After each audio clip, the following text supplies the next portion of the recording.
പിതാവിൻ്റെയും പുത്രൻ്റെയും പരിശുദ്ധാത്മാവിൻ്റെയും നാമത്തിൽ ആമേൻ. പ്രിയപ്പെട്ടവരെ, കഴിഞ്ഞ 4-5 വർഷമായി ഹൃദയത്തിൽ വേദനിച്ച് ഞാൻ കൊണ്ടുവരുന്ന ഒരു വിഷയം വീഡിയോകളിലോ പരസ്യമായിട്ടോ പറയാൻ ആഗ്രഹിച്ചില്ല, വിവിധ കാരണങ്ങളാൽ. എന്നാൽ ഇപ്പോൾ പ്രാർത്ഥിക്കുമ്പോൾ പരിശുദ്ധാത്മാവ് എന്നെ ശക്തമായി അത് പ്രേരിപ്പിക്കുകയാണ് ഈ കാര്യം പറയുവാൻ. അത് ഞാൻ കൊടുത്തിരിക്കുന്ന വിഷയം തന്നെ, ആ തലക്കെട്ട് തന്നെ നിങ്ങളെ ചിന്തിപ്പിച്ച് കാണും. ഇരുമ്പാണിയിൽ തൊഴിക്കുന്നതും യേശുവിനെ ക്രൂശിക്കലും നിർത്തുവെന്ന്. ഇതാണ് ഇന്ന് കേരളത്തിൽ സംഭവിച്ചുകൊണ്ടിരിക്കുന്നത്. ഈ വീഡിയോയ്ക്ക് കാരണമായത് കേരളത്തിലെ വലിയ ബസലിക്കായുടെ ഇടവകയിൽപ്പെട്ട ഒരു ഡോക്ടർ എന്നും ആഴ്ചയിലെ 7 ദിവസവും പള്ളിയിൽ പോയി കുർബാന കണ്ടുകൊണ്ടിരുന്ന ഒരു വ്യക്തിയുടെ ഒരു കത്താണ്. അദ്ദേഹം അത് ഇംഗ്ലീഷിൽ എഴുതിയത് ഞാൻ മലയാളത്തിൽ പറയുകയാണ്. അച്ഛാ, എൻ്റെ മാതാപിതാക്കൾ വിവാഹിതരായത് അവിടെയാണ്. ഞങ്ങൾക്ക് മക്കൾക്ക് മാമോദീസ നൽകിയത് അവിടെയാണ്.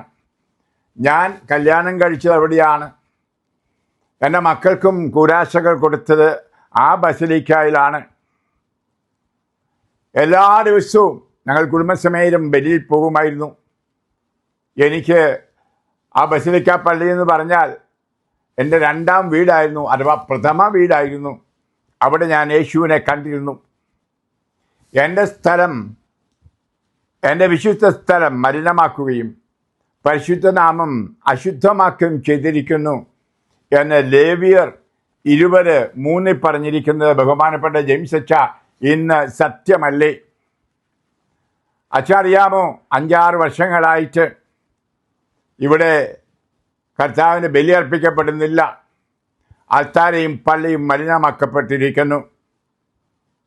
അച്ഛ തുടങ്ങിയത് 2022 ഏപ്രിൽ 22, 22 5 ദിവസം പള്ളി അടച്ചിട്ട് കുർബാനയില്ലായിരുന്നു. അതിനുശേഷം ഓശാന ഞായറാഴ്ച ബലിയർപ്പിക്കപ്പെട്ടത് അവിടുത്തെ വലിയ മെത്രാപ്പോലീത്തയുടെ കീഴിൽ പോലീസ് അകമ്പടിയോടെ ആയിരുന്നു. അതിനുശേഷം നവംബർ മാസം 27 മുതൽ പള്ളിയുടെ ഗേറ്റ് അടിച്ചു. ആർക്കും കയറാൻ പറ്റില്ലായിരുന്നു. ദൈവത്തെ കാണാൻ പോകാൻ അധ്വാനിക്കുന്നവരും ഭാരം ചുമക്കുന്നവരും എൻ്റെ അടുക്കൽ വരുമെന്ന് പറഞ്ഞ് വിളിക്കുന്ന കർത്താവിനെ കാണാൻ ജനങ്ങൾക്ക് സാധിക്കാതെ വന്നു. ക്രിസ്മസ്, ഈസ്റ്റർ ആഘോഷങ്ങളൊന്നും ഇല്ലായിരുന്നു. അച്ഛന് അറിയാമോ, ഡിസംബർ 22 അൽത്താര, ദിവ്യ അൽത്താര, വർഷങ്ങളായി വൈദിക ബലിയർപ്പിച്ച അൽത്താര, ജനങ്ങൾ ശരീരവും രക്തവും സ്വീകരിച്ച അൽത്താര, വിശുദ്ധനായ യോഹന്നാൻ പൗലോസ് രണ്ടാമൻ ബലിയർപ്പിച്ച അൽത്താര വലിച്ചെറിഞ്ഞു, അവഹേളിച്ചു. പിന്നീട് പള്ളി അടച്ചു. 1100 ദിവസം അവിടെ ബലിയില്ലായിരുന്നു എന്ന് അച്ഛൻ അറിയാമോ? അതിനുശേഷം ഡിസംബർ 1, അതായത് 25 ഡിസംബർ 1 പള്ളി തുറന്നു. അപ്പോഴുണ്ടായ സന്തോഷം നിശീമമായിരുന്നു, അതീവ സന്തോഷം. കാരണം പള്ളി തുറന്നല്ലോ, ഈശോയെ കാണാമല്ലോ എന്നുള്ള ആ സന്തോഷം. അദ്ദേഹത്തിൻ്റെ ഇംഗ്ലീഷ് വാക്ക് അവർ ഹാപ്പിനെസ് ന്യൂ നോ ബൗണ്ട്സ്. അതിർത്തിയില്ലാത്ത സന്തോഷമായിരുന്നു ഹൃദയത്തിൽ ഞങ്ങൾക്ക് എല്ലാവർക്കും. അത് കുറച്ചു നാളെ നിന്നുള്ളൂ. The happiness was short lived. അല്പനേരമേ ഉണ്ടായിരുന്നുള്ളൂ.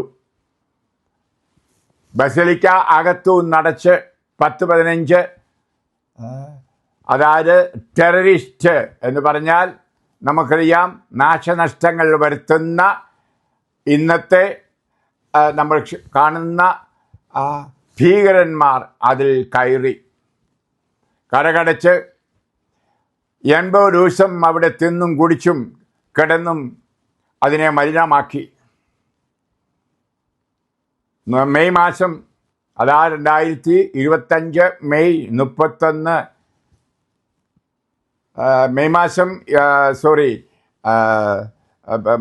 25 മുതൽ പിന്നീട് 172 ദിവസം കുർബാനയില്ലായിരുന്നു. ഞാൻ കൃത്യം ഡേറ്റ് പറയുന്നതൊക്കെ വിട്ടുപോകൂ. ഞാൻ ഇംഗ്ലീഷ് എഴുത്തിൻ്റെ ഭംഗി പറയുകയാണ്, അതിൻ്റെ അർത്ഥം പറയുകയാണ്. അച്ഛാ, ക്രിസ്മസ് ഉണ്ട്, ഈസ്റ്റർ ഉണ്ട്, ഇതൊന്നും ഞങ്ങൾക്കില്ല. ഈയിടെയായിരുന്നല്ലോ ത്രിത്വത്തിൻ്റെ തിരുനാൾ, ഒന്നും നടത്താൻ ഞങ്ങൾക്ക് ഭാഗ്യമില്ല.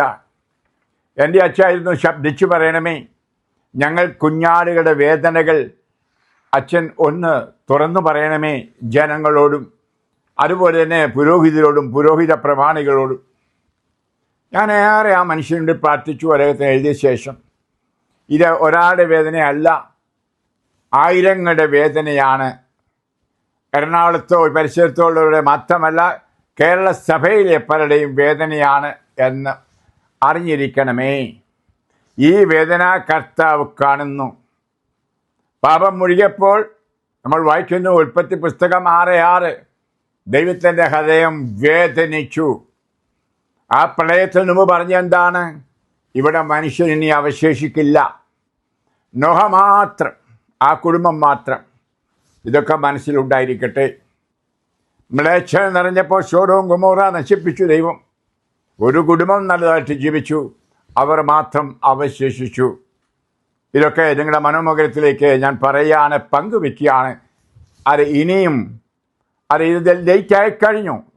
It's to late. ഇതൊന്ന് സ്റ്റോപ്പ് ചെയ്തേ മതിയാവും. നമ്മുടെ കേരളത്തിൽ ധാരാളം അനാഥശാലകൾക്കും അതുപോലെ മറ്റ് പാവങ്ങളുടെ ശുശ്രൂഷകൾക്കും സഹായം ചെയ്യുന്ന ഒരു ജർമ്മൻ വൈദികനെ കാണാനിടയായി. ഈയിടെ അയാൾ എൻ്റെ ധ്യാനത്തിൽ വന്ന് പങ്കുകൊണ്ടു. മുഴുവൻ കൂടിയില്ല, ഒരു ദിവസമേ കൂടിയുള്ളൂ. പ്രധാനമായിട്ടും വന്ന് എന്നെ ഒന്ന് കാണാനാണ്. അദ്ദേഹം അത് വന്ന ദിവസമാണ്, അത് 3-4 ദിവസം മുമ്പ്, അതായത് ശവസംസ്കാര കർമ്മത്തിൽ കുർബാനയെ ചൊല്ലി വഴക്കുണ്ടാക്കി പോലീസ് വന്ന് അടിപൊളി ഉണ്ടാക്കുന്ന ഒരു വീഡിയോ അദ്ദേഹം അത് കൈപ്പിടിച്ചെന്നെ കാണിച്ചു. വേറെ 9 വീഡിയോകളും കയ്യിലുണ്ട്. അത് പറയുകയാണ്, കാരണം ഇപ്പോൾ ഇന്നത്തെ കാലത്തല്ല ഈ AI, അതായത് കൃത്രിമ ബുദ്ധി കൊണ്ട് എല്ലാം തർജ്ജമ ചെയ്യാൻ പറ്റും, എല്ലാം അറിയാം. അതേമാതിരി ജർമ്മൻ ഭാഷയിലും ഇംഗ്ലീഷ് ഭാഷയിലും ഒക്കെ ആക്കിയിട്ടുണ്ട്. എന്നിട്ട് പറയുകയാണ്, അച്ഛാ, ഈ പാർട്ടി തിരിഞ്ഞുള്ള രാഷ്ട്രീയം പോലെ അതിലും മോശമായ രീതിയിലുള്ള ഇത് ഒന്ന് നിർത്താറായില്ലേ കേരളത്തിൽ? എനിക്ക് കേരളത്തിൽ പോകാൻ പോലും ഇപ്പോൾ അറപ്പാണ്. ഞാൻ കൂടെ പോകുമായിരുന്നു.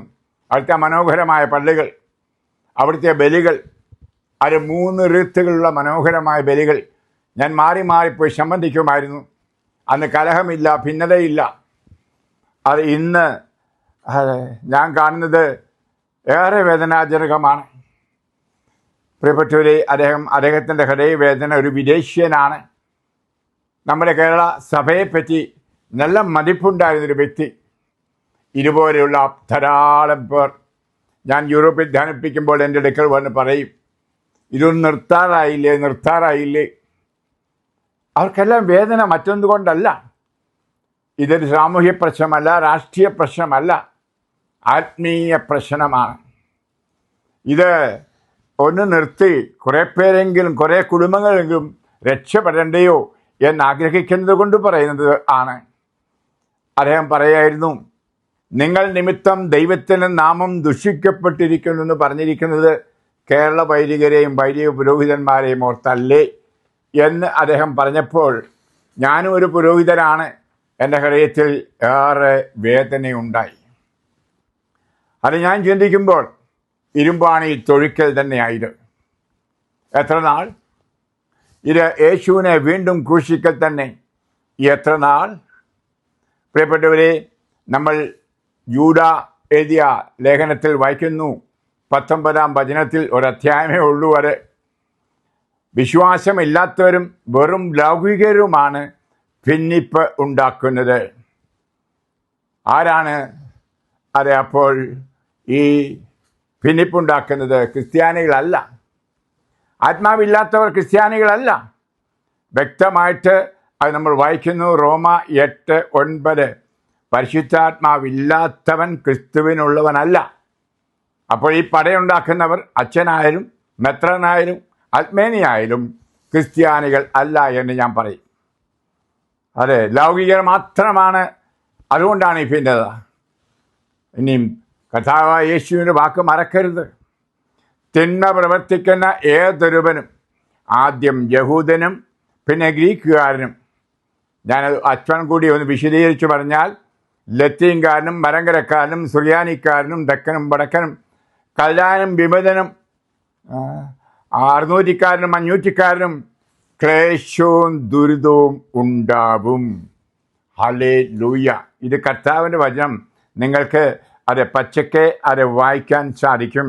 റോമ 2:9. ആരായാലും തിന്മ പ്രവർത്തിക്കുന്നവൻ നശിക്കും. അത് ദുരിതവും ക്ലേശവും. ഇന്നതല്ലേ കേരളത്തിൽ എത്രയേറെ പേർ, ഞാൻ കേരളത്തിൽ വന്ന് 6 മാസം താമസിക്കുമ്പോഴും പിന്നീട് വിളിച്ചും എഴുതിയൊക്കെ പറയുന്നത് എൻ്റെ മക്കൾ കോട്ടിഷം, മന്ദബുദ്ധി, മാനസിക രോഗികൾ, അതുപോലെ വികലാംഗർ, കല്യാണം കഴിച്ചവർ വിവാഹം വിട്ട് വേർപെട്ട് കഴിയുന്നു. ഇനി ആണും പെണ്ണും പുര നിറഞ്ഞ് നിൽക്കുന്നു, കല്യാണം കഴിക്കാതെ, കെട്ടിയിട്ട് കെട്ടുമുറുകാതെ വിട്ടുപോയവർ. ഇനി മന്ത്രവാദം കൂടോത്തൊരു പിന്നാലെ ആളുകൾ പോകുന്നു. മദ്യപാനവും മധുരോത്സവവും ലഹരിയുടെ പിന്നാലെ പൊക്കും വർദ്ധിച്ച് ചെറുപ്പക്കാർ മന്ദബുദ്ധികളെപ്പോലെ വീട്ടിൽ കിടക്കുന്നു. പഠിക്കാതെയും ജോലി ചെയ്യാതെയും പള്ളിയിൽ പോകാതെയും വിശ്വസിക്കാതെയും. അതുപോലെ തന്നെ മൂല്യച്ചുരയും വിശ്വാസ ചുരയും അനുദിനം വർദ്ധിക്കുന്നു. ഇതിനൊക്കെ കാരണമില്ലേ?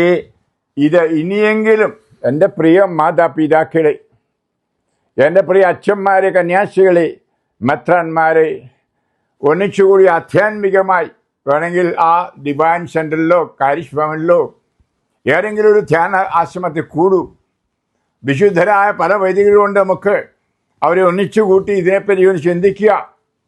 ആ ബഹുമാനപ്പെട്ട ഡൊമിനിക്കച്ചൻ, പട്ടായലച്ചൻ, അല്ലെങ്കിൽ ദാനിയലച്ചൻ, ഞാൻ എടുത്തു പറയുകയാണ്, ആ ബിജിലച്ചൻ, കാരിക്കലച്ചൻ, ഇങ്ങനെ ഒത്തിരി പേർ വിശുദ്ധരായി ജീവിതം മുഴുവൻ ദിവ്യബലിക്ക് വേണ്ടി, ദിവ്യകുർബാനയ്ക്ക് വേണ്ടി, വിശ്വാസത്തിന് വേണ്ടി, മൂല്യം ചുരി വരാതിരിക്കാൻ വേണ്ടി പ്രസംഗിച്ച് ജീവിതം മാറ്റിവെച്ചിരിക്കുന്ന പുണ്യവാന്മാരായ വിശുദ്ധരായവരുണ്ട്. അൽമേനികളുമുണ്ട് ധാരാളം. ഞാൻ പേരെടുത്ത് പറയുന്നില്ല. പ്രിയമുള്ളവരെ, അവരെയൊക്കെ ഒന്നിച്ചു കൂട്ടി ഇത് നിർത്തു. ഈ ഇരുമ്പാണിയിൽ തൊഴിക്കൽ, അല്ലെങ്കിൽ വലിയ വിനാശം കർത്താവ് കാണിച്ചു തരികയാണ്. ഓരോ പ്രാർത്ഥനയിലും എൻ്റെ ഈശോ കാണിച്ചു തരുന്നതാണ്. അതായത് കേരളത്തിലെ സഭ നശിക്കുന്നു. ഇപ്പോൾ തന്നെ കണ്ടില്ലേ, കുമരന കുമ്പിളി കഞ്ഞി. ഏത് ഗവൺമെൻറ് വന്നാലും രാഷ്ട്രീയം വന്നാലും കണക്ക്. പ്രിയമുള്ളവരെ, നോക്കൂ, കേരളക്കാരെല്ലാവരും കൂടി കൂടി തിരഞ്ഞെടുത്ത ഗവൺമെൻറ് പോലും ഇപ്പോൾ അവഗണിക്കില്ലേ? അവഗണിക്കേ ഉള്ളൂ. കാരണം ഈ അശുദ്ധിയിൽ നിന്ന് തിരിഞ്ഞു മറിഞ്ഞ് തിരിച്ചു വന്ന് ഏറ്റവും വലിയ അശുദ്ധി ഈ വൈരാഗ്യം, രോഷം, ഭിന്നത. കഥ വ്യക്തമായിട്ട് പറയുന്നത് എന്താണ്?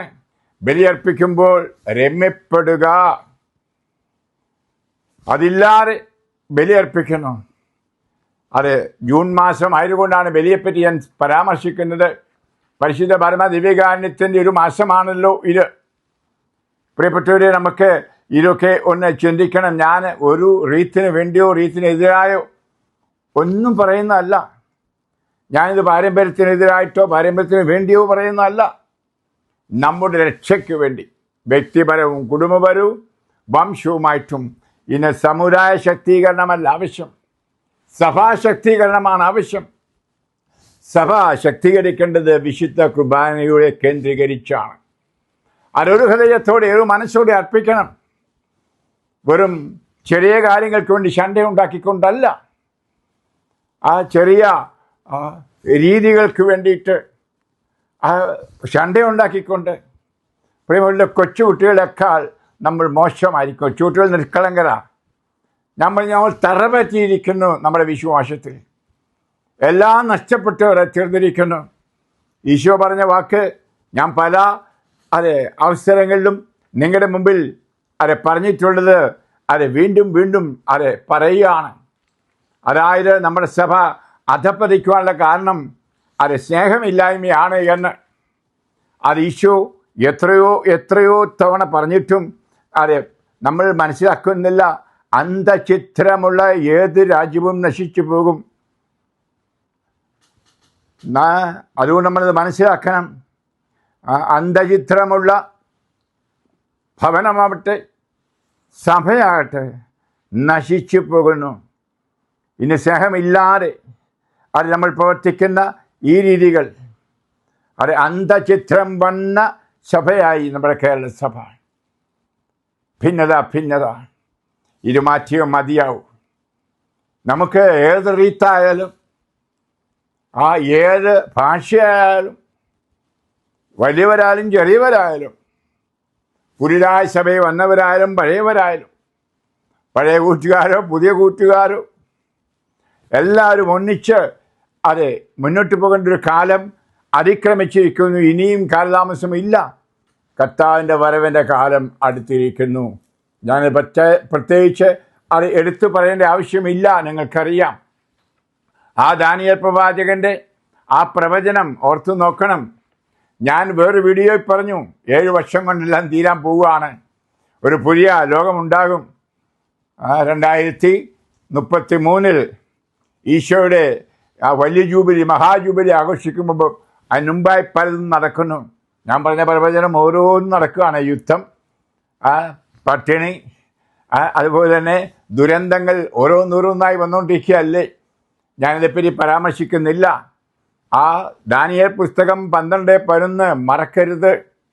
അതായത് ദിവസം എണ്ണിപ്പറഞ്ഞിരിക്കുകയാണ്.